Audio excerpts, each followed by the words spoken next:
No Man's Sky Synthesis 2.24 is live and experimental, which may actually be 2.23. We won't know sure until public release, with another update addressing various issues, bugs and glitches.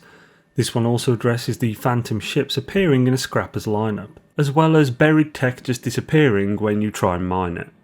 As well as this, we have 6 notes that were added to the previous patch 2.22 when it went from experimental to public release. So let's get into it.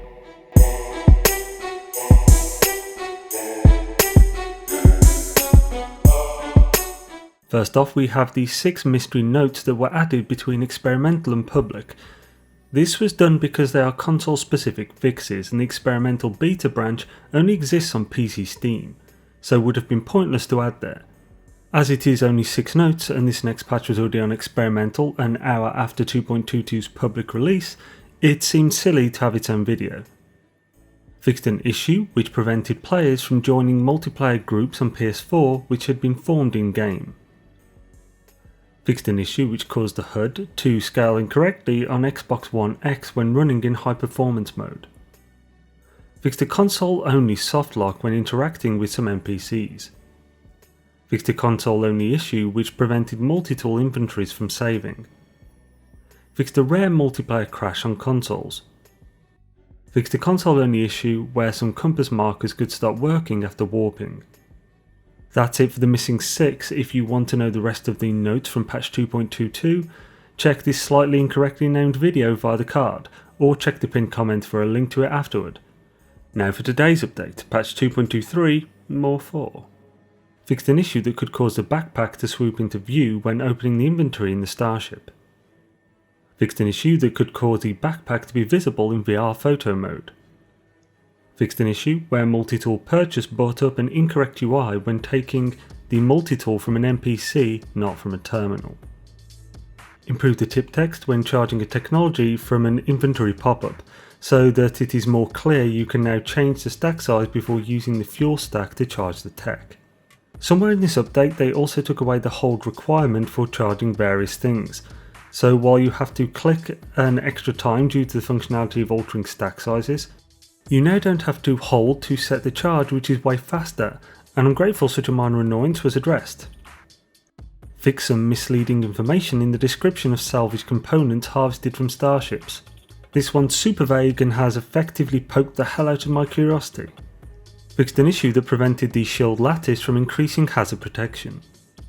Fixed an issue that was incorrectly hiding underwater protection upgrades from the quick menu when players were low on oxygen.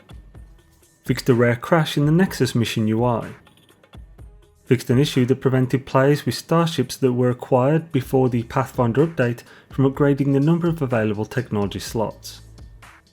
Fixed a number of problems that could occur when repeatedly reinteracting with the Starship Outfitting Terminal.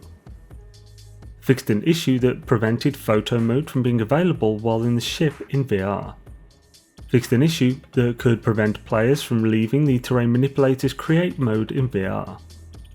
Fixed an issue that could add invalid ships to a player's saved ship data after salvaging a ship.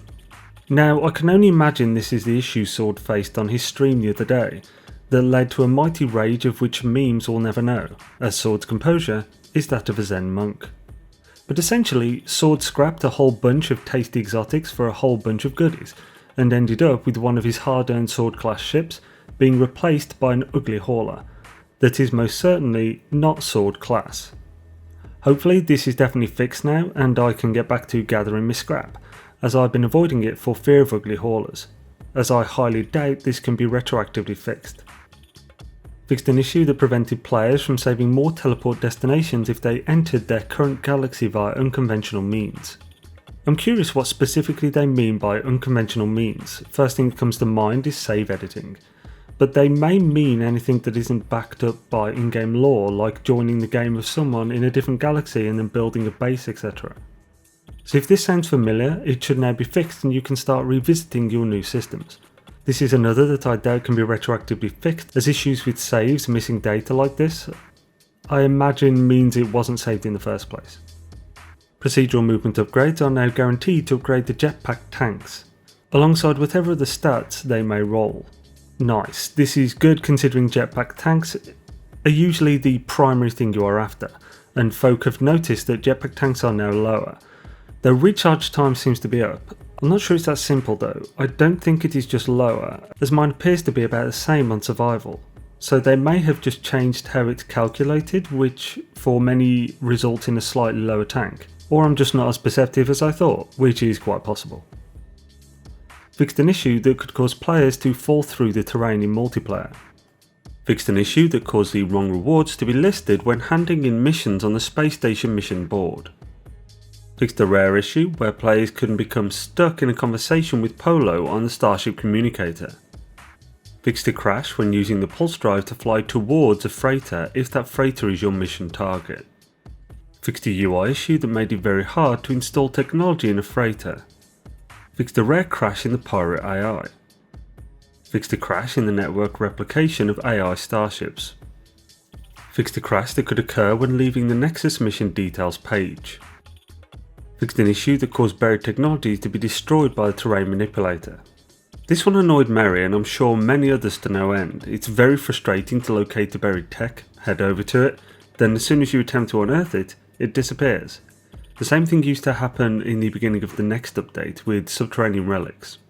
And that, my dudes, is your lot. Consider subscribing if you haven't already and ring the bell to keep in the loop on the latest No Man's Sky news. I'm working on a huge guide for y'all to be released in the next day or two, and have planned another for right after, both of which I'm confident the majority of players will find highly useful.